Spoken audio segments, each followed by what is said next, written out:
Precisou uma lei vir e modificar todo um paradigma para que o Brasil começasse a olhar para um fenômeno mundial, um fenômeno da vida moderna, o burnout. Olá, pessoal, esse é o Mesa 3, seu podcast jurídico sem juridiquês. Eu sou Astrid Hoffmann, advogada da SHRM, e hoje eu estou aqui com a psicóloga Juliana Hengel. Ela é psicóloga, mestre em educação, trabalha com psicoterapia de adultos em consultório particular há mais de 10 anos e atua em projetos relacionados à psicologia e à literatura. Olá, Juliana, tudo bem? Seja Olá, bem-vinda. obrigada. Estamos aqui também com a Bárbara, né, minha sócia e co-host aqui no nosso podcast.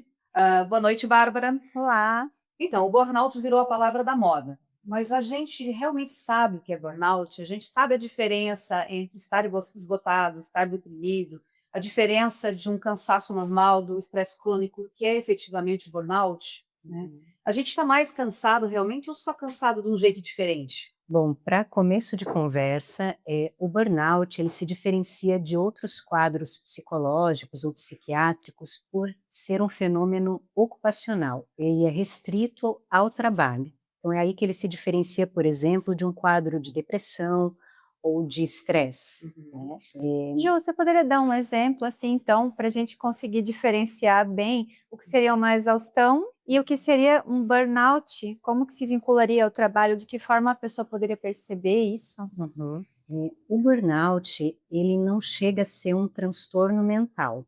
Ele não está presente no Manual Diagnóstico e Estatístico de Transtornos Mentais, que é o DSM, uma das ferramentas que a gente utiliza para diagnóstico em psicologia e psiquiatria, mas ele está presente na CID, que é a Classificação Internacional de Doenças. Nessa última edição, que é a 11ª edição, a mais atualizada, ele está descrito como um fenômeno ocupacional marcado pela exaustão ou esgotamento, por um distanciamento afetivo do trabalho ou ainda um investimento afetivo negativo, né, sentimentos de negativismo, cinismo em relação ao trabalho, e também uma redução do que é chamado de eficácia profissional, né? E esse é um quadro que, até quando a gente traduz burnout do inglês para o português, às vezes traduz como cansaço, mas não é exatamente sobre cansaço. Cansados todos estamos. Sim. Impossível não estar O cansaço a cansado. gente dorme e acorda descansado, né? No burnout, não. Não, mas é isso, assim, não é algo que eu sinto em todas as áreas da vida. Ele não tinge, né, não mancha todas as áreas da vida, é restrito ao trabalho. Então essa é uma diferenciação importante, né, para a gente saber, por exemplo, clinicamente, o que é um burnout e o que é um quadro de depressão maior, ou de distonia, outros quadros psiquiátricos. Mas o que é distimia? Só para gente. Distonia é um quadro de depressão alongado, mais grave. Aquela depressão em tom baixo, contínua, que não chega a te tirar do jogo, é isso? Sim, Entendi. isso mesmo. Então, o que diferencia o estresse crônico do burnout seria a disfuncionalidade, uma perda Primeiro, de função? o estresse, existem transtornos de estresse, né? A diferença principal é que é restrito ao ambiente ocupacional, então eu sinto isso apenas em relação ao trabalho. Existem autores que dizem ser possível a coexistência, por exemplo, de um diagnóstico de burnout e de depressão, mas esse é um território delicado, porque a gente precisaria, por exemplo, que não fosse, que as outras áreas da vida não estivessem tocadas por esse estresse crônico, por essas características diagnósticas para poder justamente diferenciar, né, de depressão. Então, por exemplo, quando um paciente chega em consultório e começa a contar do que ele está sentindo, a gente pode perguntar para ele se ele sente isso em todos os contextos da sua vida, ou em quais contextos ele sente. Se a gente perceber que essa narrativa está muito ligada à relação com a sua chefia, ou às condições do seu trabalho, ao tipo de trabalho que ele realiza, mas isso não chega a prejudicar outras áreas da sua vida, ainda que seja assim, impossível que não tenha algum efeito, né? Mas a gente sabe que é diferente de um outro quadro em que essa apatia, né, ou essa falta de desejo, ela está generalizada na vida. Uhum. Então, o que caracteriza? Quais são os principais sintomas do burnout? Então, a gente tem o esgotamento ou a exaustão, né, como se a sobrecarga tivesse atingido um ponto de quebra, agora quebrou, né, explodiu. Temos também a presença dessa apatia ou uma espécie de distanciamento afetivo em relação ao trabalho, um desinvestimento afetivo ou um investimento afetivo negativo, né? E também isso vai ter efeitos na produtividade ou na eficácia profissional, né? Diminuindo bem essa eficácia, né? Parece um diagnóstico difícil de fazer, pelo menos aqui partindo do ponto de vista como uma advogada, o que é a exaustão crônica para virar um burnout, ou podem coexistir junto com a depressão, que nem você falou. É possível, quem que vai fazer esse diagnóstico? Quem que pode começar a perceber esses sinais? E esses sinais é possível de perceber e diagnosticar já no começo? Ou é uma coisa que precisa estar um pouco mais avançada para poder diferenciar das outras doenças? Existem instrumentos, né, psicológicos, testes psicológicos que ajudam nessa identificação. Então, se o clínico ele está percebendo, né, pelo relato do paciente que, né, ele começa a sentir que pode ter um encaminhamento para o burnout, ele pode fazer uso, se essa for a sua abordagem, né, de um instrumento. Aqui no Brasil, nós temos a Escala Brasileira de Burnout, que é um instrumento relativamente recente. A gente tem um artigo de 2022 que foi publicado num periódico bastante respeitado na área da psicologia, que é a Psicologia, Teoria e Pesquisa. E esse instrumento ele pode ser usado tanto na clínica para identificar se tem um quadro de burnout. Veja que o teste sozinho não identifica, mas é uma ferramenta que auxilia na compreensão diagnóstica e também pode ser usado para detectar riscos dentro de um ambiente de trabalho. Ele pode ser aplicado junto a trabalhadores para ajudar uma empresa, por exemplo, a tomar decisões em relação ao diagnóstico para o qual a ferramenta vai apontar, né? Essa escala brasileira, ela foi desenvolvida com base numa escala bem clássica, que a Cristina Maslach desenvolveu em 1981. Então, o termo burnout, ele foi cunhado assim pela primeira vez por um psicólogo nascido em Frankfurt, mas considerado estadunidense porque, né, viveu a vida toda lá, né, que é o Freudenberger, o Herbert von Freudenberger. E ele utilizou esse termo pela primeira vez para descrever algo que ele percebia em profissionais que trabalhavam em profissões relacionadas ao cuidado, como medicina, enfermagem. Ele falava que existia um lado sombrio do autossacrifício, né, que esse nível, né, e aí não era só um cansaço ou uma exaustão ligada ao tipo da profissão, mas também eram profissões relacionadas a altos ideais. Aí ele tem uma chave bem importante, que inclusive ajuda a nós clínicos a identificarmos, né, quem tem risco de desenvolver o burnout. Não é necessariamente aquela pessoa que diz assim, bah, estou muito cansada, pô, não estou dando conta. Essa pessoa já entendeu que ela não vai dar conta. Mas quem tem altos ideais, quem quer performar no absoluto, né, com altos ideais, alto perfeccionismo, aí tem um risco maior. Então, a gente tem um traço de personalidade que aumenta o risco de sofrer de um burnout. Sim, sim. Eu vejo uma cena na minha frente, assim, como um palito de fósforo todo queimado, é como se a pessoa, em busca da perfeição, em busca de um ideal de excelência, esgotasse, queimasse toda a energia vital dela. Sim, como se queimasse por dentro, né? Tem uma frasezinha que a gente utiliza na psicologia que é não existe burnout sem primeiro haver um burn-in. Então a gente vai queimando por dentro, né, para que isso então se configure como, né, um quadro de burnout depois. Sim, é um traço que pode ser entendido como um traço de personalidade que a gente fica, digamos, atento, né, como um possível risco para o burnout, mas para além de um traço de personalidade, esse é um traço da nossa sociedade, né? Se a gente falar, eu vou usar um termo que o Byung-Chul Han utiliza na Sociedade do Cansaço. Esse autor é um filósofo coreano que escreve muito sobre isso, né? E ele usa o termo sociedade do desempenho, né? Então, historicamente, a sociedade que veio antes, que era a sociedade disciplinar, a gente tinha aquele modelo de um chefe autoritário que dizia o que fazer. Agora, nesse modelo pós-moderno, a mensagem social que a gente recebe é: você pode, você consegue, você é livre para fazer suas escolhas. Você consegue. Cara, e aí a gente se apropria desse discurso dominante e passa a ser o próprio chefe Desculpa te autoritário. interromper, mas a gente percebe assim, no passado, apesar da gente olhar para aquele modelo e dizer, tinha um chefe autoritário, mas isso te poupava energia mental de tomar centenas de pequenas micro decisões todo dia para executar um trabalho. Eu sabia que eu tinha que vir daqui até aqui, daqui até aqui, e 6 horas eu batia minha ponta, ia para casa, né? Ia dar um beijo na minha esposa, no meu marido, jantar com as crianças.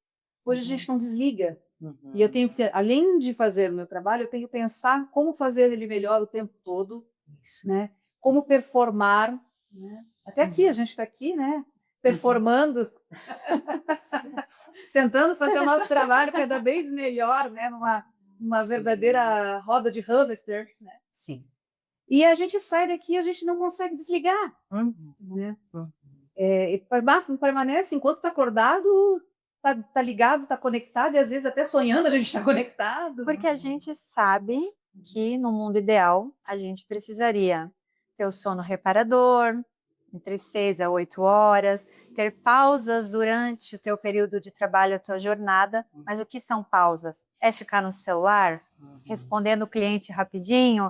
É chegar em casa e, vou só mandar mais aquele documento ali? Então a gente não faz. Poderiam esses já ser sinais de um transtorno mental, mesmo que não o burnout, mas essa falta de fazer o que deveria ser feito? Não seria se essa palavra existe, essa hiperdisponibilidade? Sim. Aí sim a gente está num território de previsibilidade de um burnout. Quando a gente fala sobre isso, né? Esses são, de fato, riscos para o burnout. Esse hiperdesempenho. A gente na sociedade do desempenho é como se a gente se transformasse num projeto pessoal a ser otimizado. Então a gente precisa, não só em relação ao trabalho, mas a gente precisa sempre se alimentar um pouco melhor, Ter um físico melhor, ter um físico melhor, aparentar mais jovem, ser mais calma, ser mais assertiva. Então, assim, a gente compra essa ideia de que a gente precisa estar constantemente se otimizando. Então, não há descanso, né? Não em termos psíquicos, né? Então, a gente está sempre numa autocobrança bastante elevada, né? E isso é, sim, um risco para esse burnout, né? Na clínica, ainda que a gente precise ter uma atenção para identificar, né, quando um estresse é relacionado ao trabalho, eu observo nos meus atendimentos que, às vezes, o trabalho digamos, a porta de entrada pela qual a pessoa começa a conseguir a falar das suas questões. Então, parece algo que é relacionado ao trabalho, mas muitas vezes, digamos, o trabalho é o conflito sobre o qual eu consigo falar. Interessante. Mas o que está, digamos, a questão que leva, né, de fato, à terapia ou à análise não é exatamente aquela. Uma camada mais profunda. Exato, mas está revestida das minhas questões no trabalho. Então, e como o burnout é um termo que está aí... faz sentido as pessoas No senso usarem comum. porque virou moda. Exato. Qualquer fadiga, qualquer cansaço, estou com burnout. Eu estou com burnout. A palavra já está... do TDAH que a gente conversou, É. né? Quando eu estou distraído, eu tenho TDAH. Devo ter TDAH, porque assim, já está no senso comum, já está na linguagem do senso comum. Então, a pessoa, ela meio que já vem com esse autodiagnóstico, né? Com a percepção que ela tem de si mesma, mas usando esses termos médico-psicológicos para se referenciar. E aí a gente já tem um sujeito que está à mercê dessa palavra do especialista, está usando essa linguagem médico-psicológica e não está se havendo com a sua palavra, com a sua questão subjetiva, com o seu desejo, né? Então, a escuta na clínica, ela precisa ser bastante cuidadosa. Você percebe isso na tua prática clínica, que de repente um histórico familiar complicado pode te expor a burnout, ou uma comorbidade, ou com outro tipo de problema extralaboral possa ser, digamos assim, fornecer um terreno mais fértil para uma pressão laboral desencadear e acabar desembocando no burnout? Que seria o contrário, né? Então a pessoa vem achando que é burnout, às vezes é muito mais profundo, já é uma depressão, já é um estresse crônico diferente. Mas alguma outra questão pessoal, ela poderia levar também ao burnout? Não, eu até não digo levar, mas propiciar Ser um fator de essa risco. Potencializar. Na minha análise, o principal fator de risco é a cultura dominante, não é? E o segundo é esse traço de personalidade, né? Digamos que a gente associa a um perfeccionismo, a pessoas muito idealistas, né? Que também refletem algo do social, não é assim separado, né? Individual e social estão imbricados ali, né? Se conversam. Para mim, esses são os dois principais fatores. E um bom clínico, ele já vai diferenciando, né? Se a pessoa está trazendo na sua fala, né, que existem questões na sua vida, né, que podem estar afetando a sua produtividade, aí já não é um burnout. A gente tem um outro quadro que afeta o trabalho, mas não porque o trabalho, né, esse ambiente, essas condições, essa relação com o trabalho estaria gerando essa situação. Não, eu te pergunto, entendi teu ponto, mas te pergunto assim, até que ponto, por exemplo, a tua criação, por exemplo, eu sou de origem alemã, né? Meu pai tinha como um valor máximo o trabalho e fazer um bom trabalho, né? Então eu fui criada para ser uma trabalhadora perfeccionista, né? Eu trago esse background da minha criação familiar com o meu trabalho.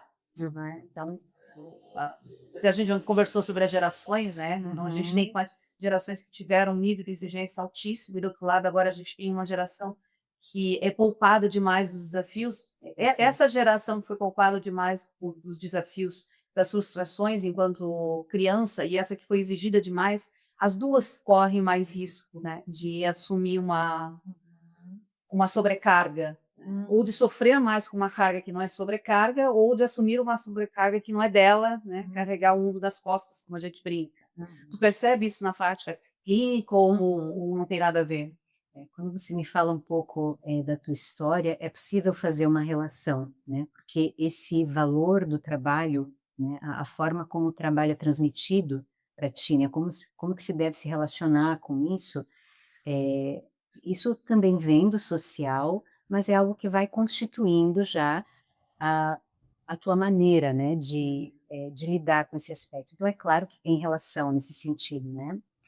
Foi interessante tu trazeres essas duas pontas ou polaridades, né? Aqui eu tenho, às vezes, uma geração ou pessoas que possam ter esse histórico de uma exigência maior, né, de suporte, o limite que você não tem e siga adiante, e uma geração ou pessoas, eu falo que pode ter gente da geração que, né, tenha esse tipo de posição subjetiva, né, que é mais poupada, né?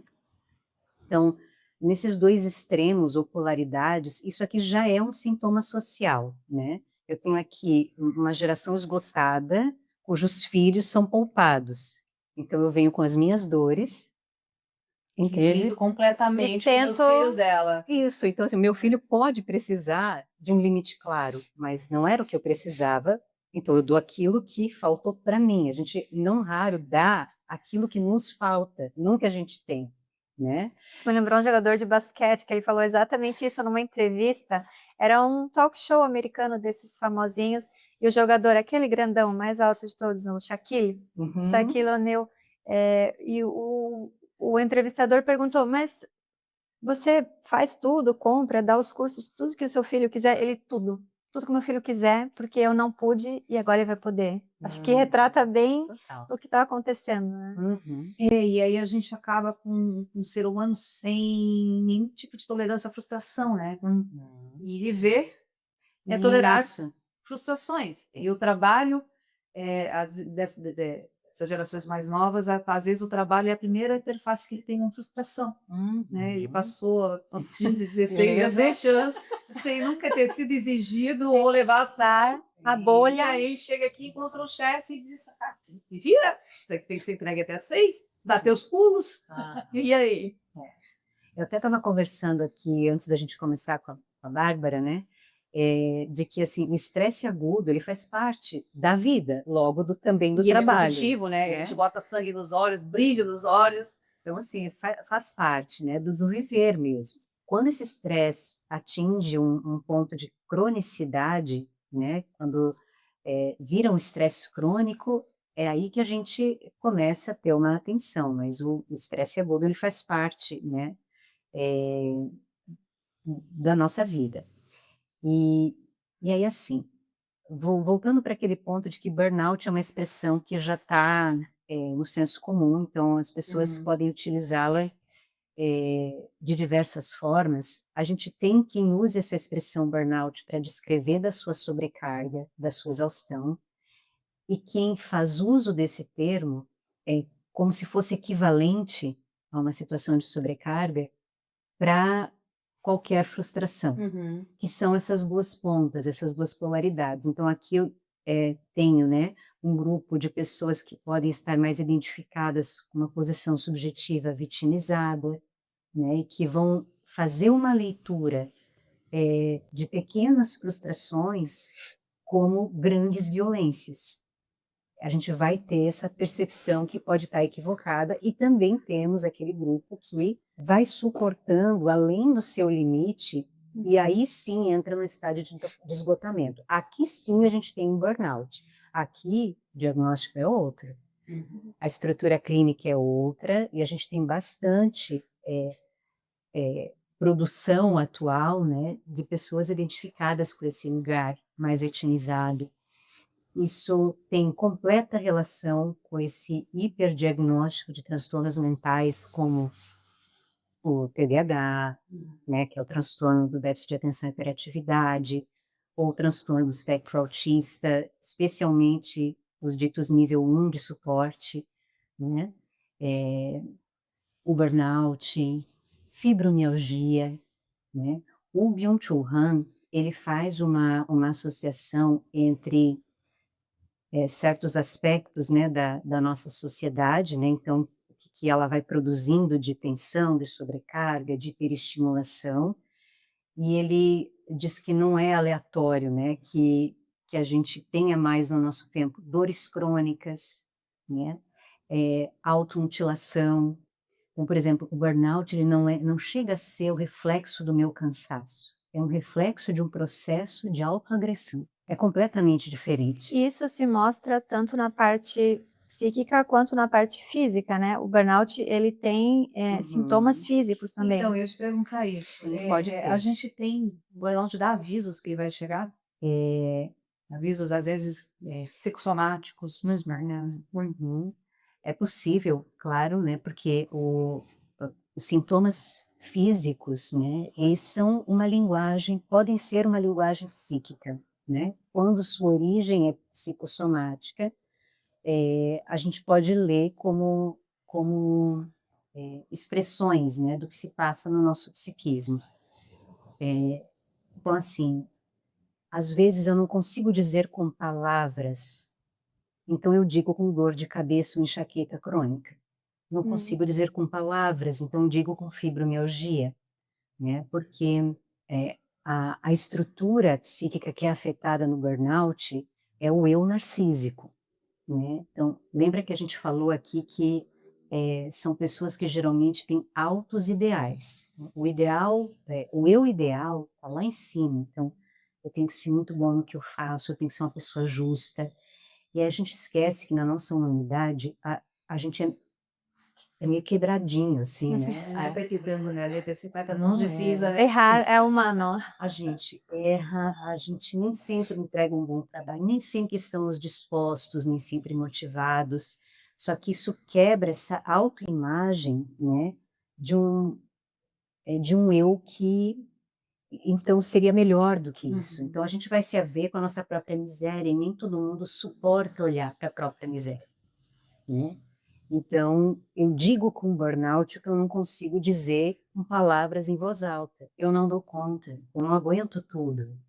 Eu não consigo dizer isso com palavras, eu não consigo receber bem isso, né, no eu, nessa estrutura, né, do ego, que é o eu narcísico. Então, eu digo de outro jeito, digo adoecendo, né, esse exemplo aí do burnout. Então, como é que é o nome dele que você falou? O Byung-Chul Han, Uhum. coreano. Adoro. A gente fica pensando, então, se de repente essa liberdade que a gente tem hoje, né, dentro do trabalho, não acaba sendo uma armadilha. Sim. Uhum. Para ele totalmente, assim, essa ideia do seja livre, você pode, você consegue, ela é perversa porque a gente não pode tudo, não consegue tudo, não é livre, e, inclusive somos mais determinados pelo nosso inconsciente do que a gente gostaria, Aham. né? E isso vai nos colocando num modo de operação psíquica, né? Onde existe realmente um estado de hipercobrança, hiperestimulação. A gente também... É aquilo que o autor fala de ser empresário de si mesmo? Isso, isso. A gente é um empreendedor de si mesmo, é o nosso projetinho pessoal que está sempre sendo otimizado e E aí ainda não mais descansa. numa sociedade de comparação constante, né? Que as Sim. redes sociais fazem o favor de nos mostrar Você os percebe isso na melhores clínica? negócios. A Bárbara trouxe um bom gancho. Você percebe isso na clínica? Depois que as redes sociais se popularizaram, que aumentou um nível de autocobrança, de autoexigência por desempenho 100%, 120%, né? 100% a gente consegue entregar, agora 120%. O que aumentou no nosso tempo é o narcisismo, né? E aí, todos esses, a autocobrança, é, é subproduto de um narcisismo elevado, né? Assim, narcisismo é outro termo que já está no social, já está no Já. senso comum. É, Então, isso aí é complicado. Qualquer pessoa que tem uma autoestima um pouquinho mais elevada agora está levando o carinho de narcisista. Isso. Né? Então, assim, é um termo que é usado de forma bem equivocada, né? Que tem ligação com o que está descrito ali no DSM como transtorno. O DSM é o manual, né? Diagnóstico de transtornos mentais, é estatístico. No DSM a gente tem um transtorno lá descrito entre os transtornos de personalidade, que é o transtorno de personalidade narcisista, né?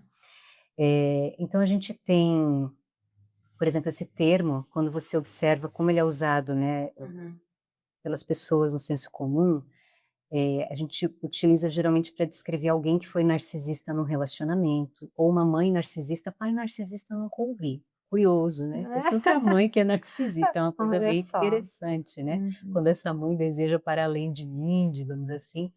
Enfim, é, e, e o Freud ele faz uma distinção entre o que é narcisismo primário e secundário. Então, o narcisismo primário é aquele autoinvestimento libidinal, né? Digamos, quando eu invisto um afeto em mim mesma, né? Para dar conta de criar a estrutura do eu. Sabe a criancinha pequena, antes dos 3 anos ali, ela ainda não refere a si mesma como eu, né? Ela fala, a Bárbara quer não sei o quê, a Astrid quer nananã. E aí chega um ponto que ela fala, eu quero, né? Então esse eu vai chegando aos poucos. Quando a criança chega no mundo, ela ainda não é dotada de um eu. E ela precisa desse narcisismo primário para constituir essa estrutura do eu. O narcisismo secundário é, é residual, é um excesso de autoinvestimento libidinal. Então, assim, hoje, né, numa sociedade neoliberal, individualista, a gente está sendo chamado o tempo todo, é como se o social é o mar, nós estamos navegando nesse mar, e tem uma correnteza que puxa, uma corrente que puxa, que é essa, do individualismo, né, do narcisismo. Então, todos nós estamos nessa espiral. Então, quando a gente fala do narcisismo como esse risco, né, que gera autocobrança e tudo mais, é porque a gente está muito dentro de si mesmo. As redes sociais amplificam isso, né? O próprio celular, com o advento da câmera, Selfie. né, da selfie, também vai colocando a gente para dentro de si mesmo o tempo todo. Então a gente fica meio que obcecado assim com a gente mesmo, investindo, pensando muito sobre si mesmo, né? Então isso, digamos que é um grande fator de risco, né? Eu Para acho Geral, eu acho que parece, tem muita né? gente Geral. pensando assim, ouvindo tua descrição, pensando assim, será que eu sou narcisista? Exato. Então, assim, Aquela tua gente, ó, primeiro ponto, ó, veja que o nosso eu ideal já é ferido. Se a gente, meu Deus, eu sou narcisista, já fere o eu ideal. O ponto não é usar como adjetivo, né? Mas entender que todos nós temos narcisismo, a gente faz autoinvestimento libidinal, né? Não é sobre autoestima, nem amor próprio. Esse que a gente chama de narcisismo é esse excesso de nós mesmos, que a gente tenta Já não segue o nenhum deixar outro. vazar pelo burnout, deixar vazar pela automutilação. Todos esses sintomas clínicos, né, eles são evidências desse excesso do eu, né, na nossa sociedade atual, que a gente parece que desaprendeu a viver em comunidade, né, o outro atrapalha, né, o Sartre tem uma fala que infernos são os outros, né. Que coisa, né? E a gente percebe isso realmente no desmonte da família, né? No desmonte das relações familiares, das amizades, naquela coisa que se tinha antigamente de conhecer o vizinho, bater um papo com ele, Perfeito. né? Fazer um churrasco com ele, conhecer o seu bar, o seu entorno, sua comunidade, o seu clã, né? O sentido de clã, aquele sentimento de clã, a gente perdeu. Perdeu. A pandemia, inclusive, agravou isso, porque o outro é aquele que pode me infectar. Verdade. Né? Então, assim, a gente teve um Foi um ponto, acidente. né, de agravamento disso na pandemia. Então, veja, então o ponto não é será que eu sou narcisista? E sim, puxa, o narcisismo está aí. Se eu não pensar sobre isso, digamos, eu posso entrar nessa correnteza sem perceber, né? O uso também das redes sociais faz com que a gente vá publicando voluntariamente sobre a nossa vida, né? Não tem ninguém, digamos, dizendo, e aí, me diz o que você fez hoje, mas a gente vai lá e comunica voluntariamente, se autoexplora, se autovigia, né? E aí vai contando, e aí fica até um pouco mais evidente essa coisa do você como projeto pessoal, o que eu estou comendo, o que eu estou fazendo. Trabalhando direitinho. Isso. As pessoas referem, às vezes na clínica também, de que elas estão fazendo alguma coisa e já conseguem imaginar a postagem do que elas vão fazer. Nossa. Então, esse é o texto, vem o roteiro. Então, veja que isso... A trilha sonora. A trilha sonora. Então, veja como a vida fica espetacularizada, né? Como a gente passa a funcionar dentro daquele modelo, como aquilo vai capturando a gente, né? Até porque isso está sendo premiado, recompensado. Hoje o trabalho de influenciador digital é extremamente rentável, né? Eu ia até te perguntar se dentro da tua prática clínica, você percebe muitos profissionais liberais com esse quadro de burnout. Porque justamente essa autoexposição nos é cobrada, né? Você tem que postar sempre do teu trabalho, você tem que dizer o que você está fazendo, fazer isso, aquilo, outro, tem que estar, postar não sei quantos stories, não sei quantos feeds. E manter a regularidade. Literalmente é exaustivo. Isso também precisa do seu limite, né?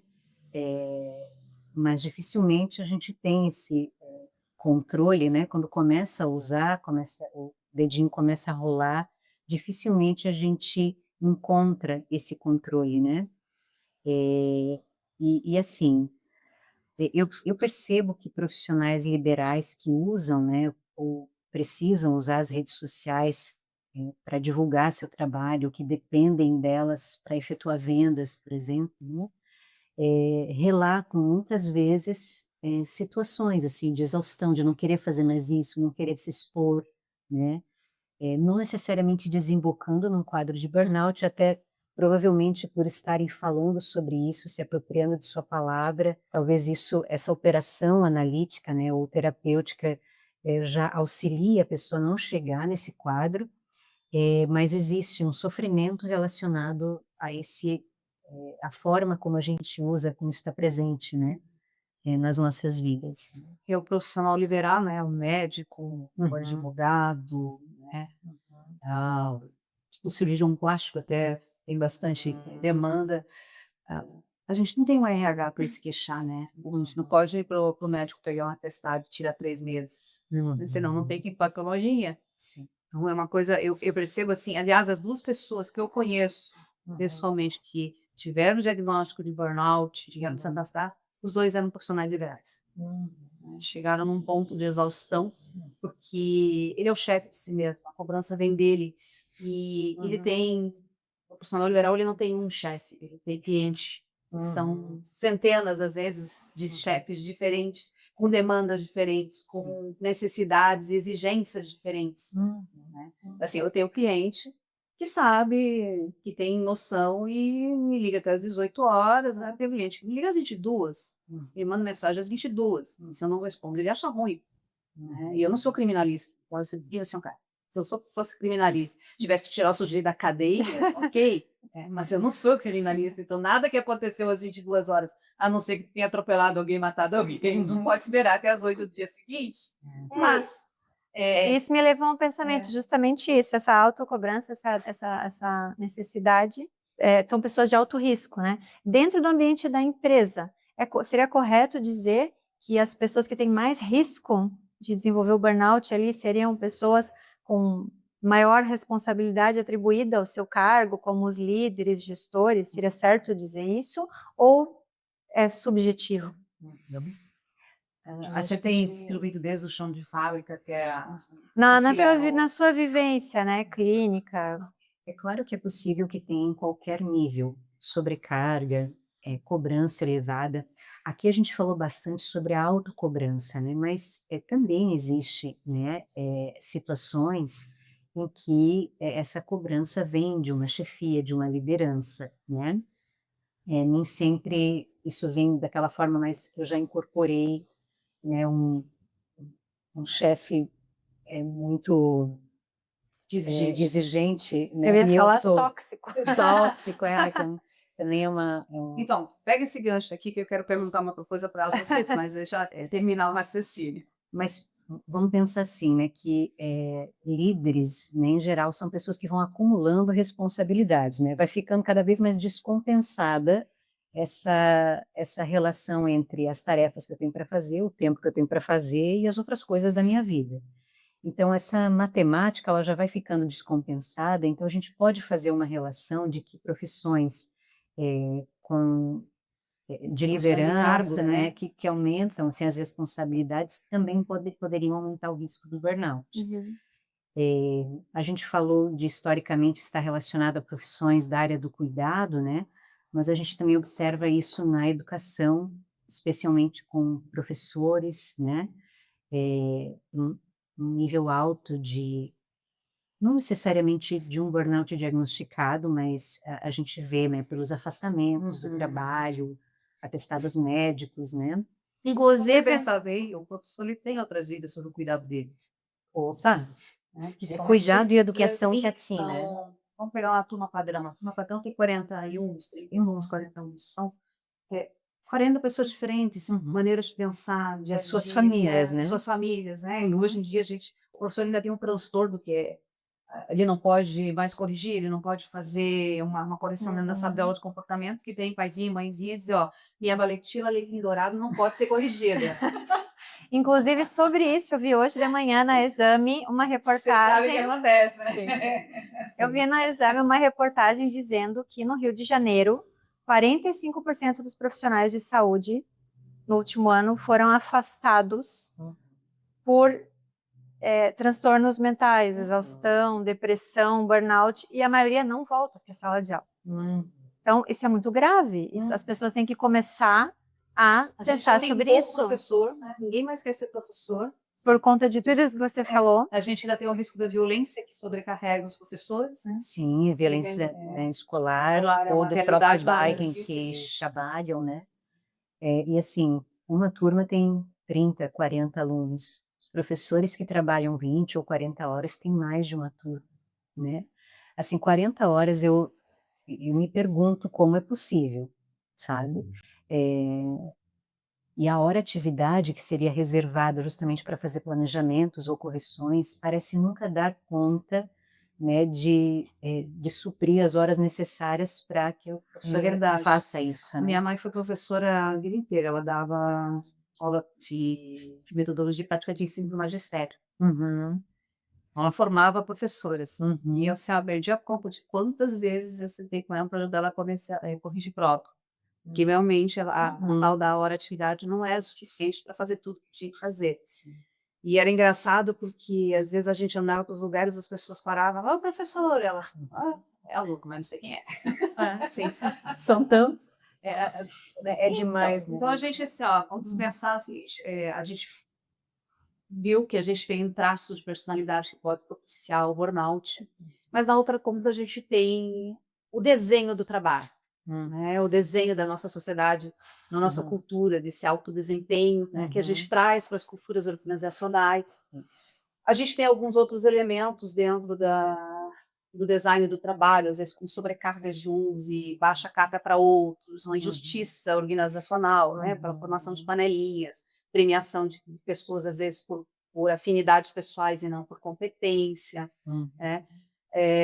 Tudo isso forma a tempestade perfeita para eu desembocar um burnout. Mas tem alguma coisa que possa dizer assim, ó, isso é a gota d'água na tua prática clínica, o estopim para o sujeito ter crise e acabar no consultório do terapeuta com o diagnóstico do burnout.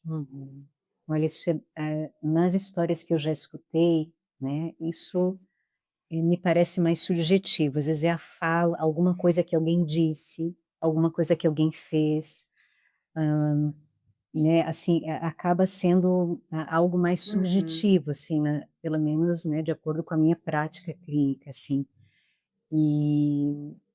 Mas o que você fala sobre condições de trabalho que podem favorecer, né, que essa tempestade vire um burnout, acho que é para isso que as empresas precisam olhar, né, para aquilo que nos seus processos, nas condições em que esse trabalho é realizado, o que disso pode de fato estar contribuindo, né, para gerar um risco psicossocial, né? Eu te perguntei isso porque, assim, as pessoas com quem eu conversei que sofreram do burnout, né, elas me relataram que elas estavam conseguindo conduzir e gerenciar aquela alta carga de trabalho, as demandas, a exigência, etc., até o momento que aconteceu uma situação que a gente pode dizer, assim, genericamente de assédio. Eu topei com um chefe tóxico. O que é um chefe tóxico, assim, o que seria uma pessoa tóxica? Então, sempre que a gente ouve esse termo tóxico, né, é tóxico. Que virou uma palavrinha de moda também. Também. O ambiente Também. tóxico, o chefe é tóxico, detox. Tudo é tóxico. O ex é tóxico. O ex é tóxico. O ex? Né?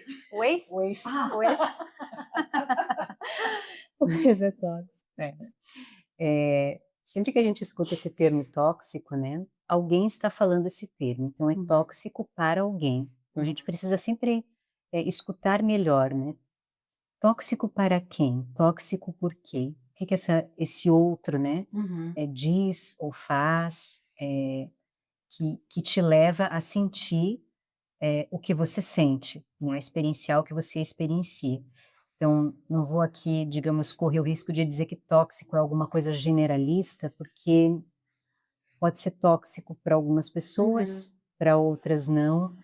Porque, por exemplo, quando a gente tem né, uma liderança assim que faz uma fala como se vira, Dá teus pulos. dá teus pulos, não, tem que se entregue, não importa até que horas você fique, digamos, alguma coisa que é bastante evidente que estaria ferindo algo ali, né, na relação de trabalho.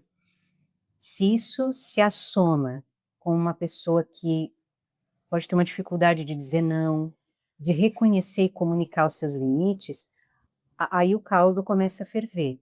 Né? Então, não é só, digamos, a fala de um outro, que eu posso olhar para essa fala e responder assim, cara, não pode falar assim comigo. Ou sei lá, né? Só que, Novamente, a dependendo importância da autopercepção, se também, conhecer os seus limites. também. Então, assim, a fala pode até ser tóxica, né? Mas eu posso reagir de diversas maneiras a essa fala. Só que é claro, né? Numa cultura de empresa em que você é subordinado de alguém, ou que existe sempre a iminência de você poder ser desligado, né? Porque assim funciona, né? É, existem interditos, né? Que vão se colocando na frente do que você às vezes poderia dizer ali, né? Então, isso vai criando, digamos, um cenário mais propenso, né, para essa ebulição, né? Mas, assim, eu vejo que isso que foi falado antes, não necessariamente, tipo, topei com o chefe e aí explodiu, né? Mas isso que você falou antes, eu fui aguentando. Esse é o problema. Que eu fui aguentando, eu fui suportando, eu fui ignorando os meus limites, né? Eu fui permitindo, Me fui me maltratando. maltratando, permitindo essas agressões comigo por uma série de motivos. Porque, sei lá, incorporei a ideia de que trabalhar é isso mesmo, Que eu entendi precisava dar era conta, que eu precisava aguentar aquela Exato. Que não situação. pode ser bom, agora é ruim mesmo. exato. Então, por uma série de motivos, eu vou compactuando com essas autoagressões, né? Com esse ignorar dos próprios limites. Às vezes a pessoa nem sabe quais são os seus limites, né? Quem dirá comunicá-los, né? Então, diante da complexidade disso, me pergunto como os empregadores, como os donos de empresa Exato. podem Como é que a se gente prevenir disso, ou melhorar, ou reduzir, ou se preparar, né? O fato do burnout ser um fenômeno relacionado ao trabalho, especificamente ao trabalho no capitalismo, né, nos faz pensar, né, sobre todos esses aspectos sociais que a gente citou aqui, que fazem parte dessa cultura, né, de uma sociedade neoliberal do desempenho, e como às vezes, sem percebendo mais ou menos, as empresas podem reproduzir isso, né? Então, poder fazer uma leitura crítica, né, da sua própria cultura enquanto empresa, por exemplo, algumas empresas vão ter um modelo de liderança, né? Competências lá, o chá que a gente chama no RH, né? Competências, conhecimentos, habilidades e atitudes, ou, enfim, competências que são esperadas, né, de quem serão os líderes dessa empresa. O que é aquilo, né? É meio que um modelo ideal, né? Esse modelo ideal, ele é um modelo possível ou ele é irrealizável? Ele convida, né, esses colaboradores, e esses colaboradores têm um plano, um PDI, um plano de desenvolvimento individual, que sua chefia trabalha para que alcance esses conhecimentos, habilidades e atitudes, ou esse é o modelo de liderança, é isso, né? E aí a pessoa vai, digamos, ficando com os seus próprios recursos tentando dar conta daquilo. Então, existem sutilezas, né, que podem ser lidas criticamente pela empresa para perceber, será que isso aqui que eu criei com o objetivo de deixar clara aqui a comunicação para todo mundo, né, de qual que é o modelo de liderança, será que isso pode acabar sendo um risco psicossocial aqui, né, para, enfim, para iminência, né, de quadros aí de exaustão, de burnout? Então, a empresa pode fazer essa leitura, existem ferramentas que podem ajudar, como eu comentei, né, no início da nossa conversa, tem essa escala, né? Mas eu sempre fico, assim, reflexiva, né, porque isso também se torna um produto a ser consumido, né, enfim. Mas a gente tem, digamos, uma escala que está validada, que é um modelo, a princípio, confiável, que as empresas poderiam utilizar tanto para diagnóstico quanto para entender, assim, para isso poder ser a base de suas decisões ou de projetos, de programas, né? Então, ela, junto do seu RH ou da sua área de saúde e segurança do trabalho, podem implementar programas, né? Projetos que Que visem sentido? Que tipo de projeto, que tipo de programa? que possam visar assim ao bem-estar desse colaborador ou a melhores condições ali de trabalho. Por exemplo, tem empresas que vão tem diversos tipos, né, de ações que podem ser feitas, desde, por exemplo, monitorar a saúde dos colaboradores. Mas como é que eu faço isso sem placar, sem bater de frente, por exemplo, com o sigilo médico e LGPD? Eu não posso monitorar legalmente, eu não posso fazer isso.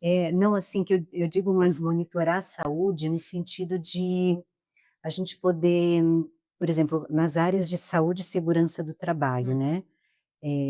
Poder oferecer numa determinada data comemorativa, sei lá, no setembro No amarelo? amarelo ou no janeiro branco, alguma coisa assim, disponibilizar algo para eles, uma prática, né? Por exemplo, uma prática de caminhada, tem gente que faz grupos, né? Alguma coisa nesse sentido.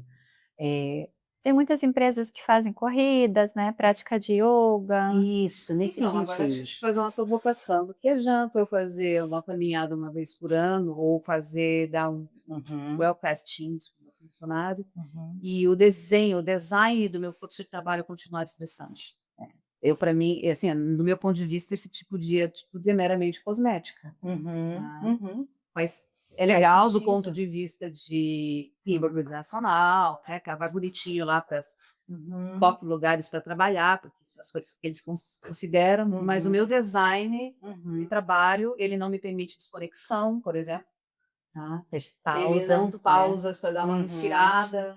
Ele premia o que faz hora extra todos os dias. Não, o horário é até às 18. Mas aquele que trabalha até meia-noite, ele é mais premiado, ele é mais elogiado. Ele sabe que, de repente, ele não fez nada até às 16 horas e começou a trabalhar às 16. Também tem a questão do foco, também. Exatamente.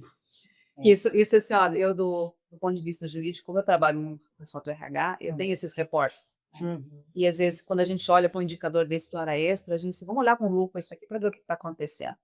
O trabalho está mal dimensionado mesmo, a carga de trabalho está mal dimensionada, a equipe está mal dimensionada, precisa mais gente, ou a galera não está fazendo o que tem que fazer, não é o que tem que fazer. E isso acontece bastante. Principalmente depois do advento do celular e da rede social. Sim. Então fica aquela coisa, na penumbra, assim, eu trabalho muito porque eu respondi um e-mail às 10 horas da noite. Mas eu não fiz nada durante o dia, passei grandes pausas aí, perdida em outras coisas. Aí eu trabalho um pouquinho e respondo. Eu perco novamente um tempo. E isso, na pessoa, eu percebo que gera um certo estresse, porque a percepção dela é que ela está trabalhando até às 10 da noite, mas de fato ela não está. Não. Mas ela está aí. E aí não seria perfeito. burnout. Hiperestimulada, hiperconectada, com a atenção fragmentada, muito provavelmente cansada ao final do dia. E isso que você falou, Astrid, assim, seria uma atuação verdadeira das empresas, né? Se olhassem de fato para o desenho dos seus processos de trabalho. Essa provocação que você faz de assim, uma atuação mais cosmética, né? Acho que até os próprios trabalhadores tendem a perceber dessa maneira. Tá bom, já lá vou eu fazer uma ginástica laboral ou fazer alguma coisa assim, tipo, para a empresa poder dizer seja para eles mesmos ou para algum órgão externo que faz essas coisas, né? Como se isso desse indicadores de que eu estou fazendo alguma coisa pelo bem-estar dos colaboradores. A psicologia positiva, que começou a também ficar na moda, né, nos últimos anos, principalmente a partir dos anos 90, 2000, ela traz assim conceitos como felicidade, bem-estar, atitudes positivas, né? E existem ferramentas hoje para medir bem-estar no trabalho, felicidade no trabalho. Enfim, empresas que eu vendem... Eu vou nem puxar esse gancho da felicidade, porque a gente ia continuar conversando aqui mais 3 horas. Eu ia dizer assim, que era crítico isso, a felicidade, né? A gente entra numa quadra meio filosófica e de lição de vida, né? De como eu me coloco diante da vida e... Nem sempre a gente está feliz, nem sempre a gente está feliz. Exato, é isso que eu ia dizer, assim, que isso foi um desserviço, na verdade, né? E que aliás, estressa, né? Eu sou obrigada a ser feliz. Exato. Gente, mas hoje eu não estou feliz, hoje minha bateria social está desse tamanho. Você exclui a negatividade, a tristeza, ou enfim... Você não abraça suas sombras. Não, nem a sua humanidade. Então, o que eu queria dizer com esse ponto da felicidade é que tem gente vendendo isso para as empresas como uma ferramenta que elas podem usar justamente para aumentar ali esse bem-estar, essa felicidade no trabalho, mas, gente, a gente não está sempre feliz no trabalho, o trabalho E às não é vezes a essa gente única não fonte, pode né? tá? Inclusive, a gente às vezes tem que ter uma certa insatisfação Boa. para que a gente consiga evoluir, Uhum. né? Se a humanidade tivesse sido feliz desde o início, a gente estava ainda pendurado em árvore. E acaba... E, aliás, eles estavam felizes, eu acho que estavam mais felizes do que a gente. Sim. E será que não acaba sendo até um custo em dobro? Porque ao mesmo tempo que você está perdendo os profissionais, você ainda está implementando essas medidas cosméticas que está investindo nisso para não gerar nenhum retorno? Então, assim, para a gente conseguir fechar todas as pontas e trazer alguma luz para os líderes que hoje, eu quando veio a NR1, com aquela monte de exigência, né, que a gente viu tudo que a gente vai ter que fazer, o tamanho do abacaxi que está no colo das lideranças, eu disse assim, gente, quem vai ter burnout são os líderes, né, porque ele já tem que matar 3 leões por dia, desviar das ansias e agora ainda tem que fazer a Mas gestão espera aí, dos Astrid, sociais. eles não podem se dar o luxo de ter burnout. Não. Eles têm muito o que fazer. E aí, sabe como é que ele tem o burnout? No infarto, no AVC. Né? Que Quer sabemos dizer, que é assim, ó, só aumenta, né? Ó, fulano tá com 52. É. Infartou. Sim, é bem sério, né, gente, assim, O que o empresário pode fazer para gerenciar isso, digamos assim, né? Ou tentar, né? eu acho que a gente precisa pensar de forma mais prática, né, a respeito dos processos de trabalho, né? Como a Astrid falou, assim, olhar para o desenho do fluxo de trabalho, as tarefas de cada um, né?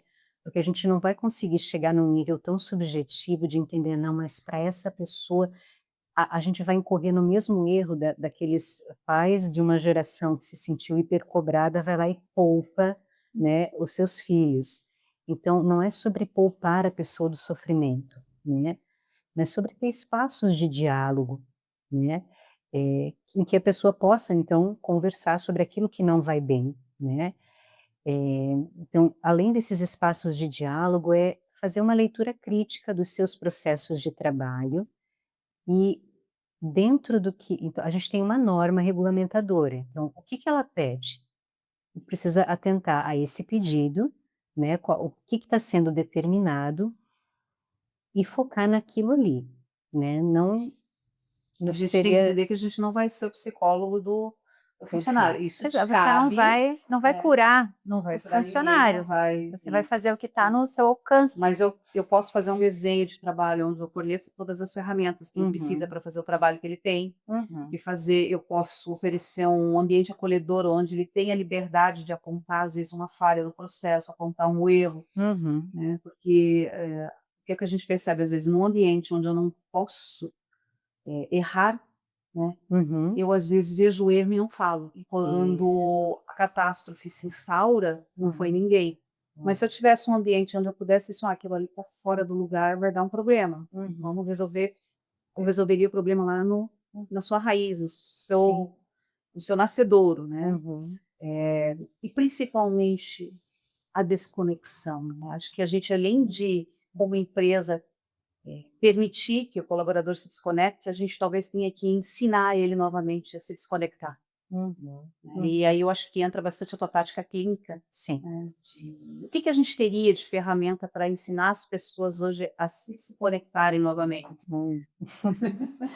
Olha, é nadar contra a Deixa eu correnteza, né? fazer uma parte aqui. Hoje de manhã, eu me dei conta disso. Eu também sou hiperconectada. Eu estava na academia fazendo meus exercícios e estava ouvindo um podcast. Né? Eu estava estudando para a nossa conversa de hoje, enquanto eu fazia, em vez de eu estar ali, naquele momento, focada no meu corpo, né, no exercício que eu estava fazendo exercício e ouvindo um negócio. Sim. E a gente faz muito disso, 3, 4 coisas ao mesmo tempo, a gente nunca está no aqui e agora. Sendo que o caminho seria justamente por aí, para a gente caminhar numa contracorrente dessa exaustão por sobrecarga, né? O Byung-Chul Han, ele fala assim que o tédio, né, e o ócio seriam caminhos possíveis, né? Isso pensando na clínica, né? Agora não necessariamente nas empresas, né?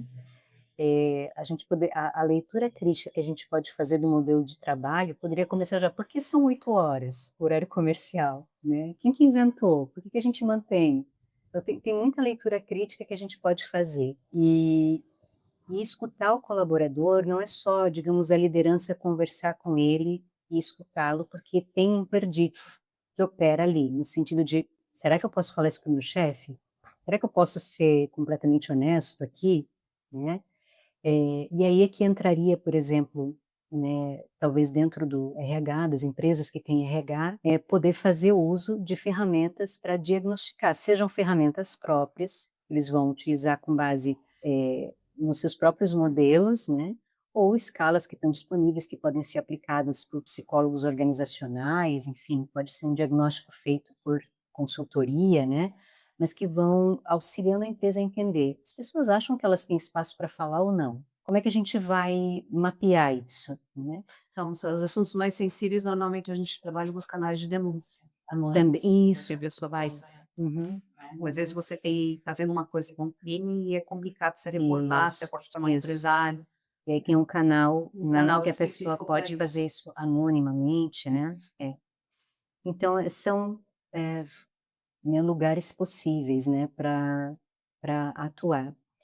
Então, quanto empresa, não adianta a gente ficar investindo muito dinheiro nessas medidas cosméticas. A gente tem que investir muito mais no design do trabalho e às vezes a gente tem as pessoas certas dentro de casa mesmo para fazer isso. A gente não precisa nem trazer gente de fora às vezes para fazer isso. Até porque me parece um duplo custo para a empresa. Na medida em que ela está perdendo esses empregados para o burnout, ela também está investindo em medidas que não estão dando resultado. Então, quanto que isso está custando para a empresa, né? Então, para cada empresa individualmente, eu não sei, mas a gente tem um número, tem mais ou menos uns 2 anos esse número, que a gente tem 12 bilhões de dias de afastamento por doenças relacionados ao estresse, né?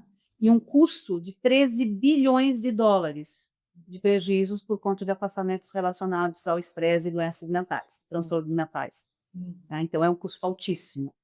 No final das contas, a gente percebe que olhar para o próprio processo, reduzir os pontos de atrito, permitir que o colaborador se desconecte, ensinar ele a se desconectar, dá lucro, né? Não precisa ser prejuízo. A gente tem que perder esse mindset de que investir em saúde mental é custo, não, é investimento. Literalmente um investimento.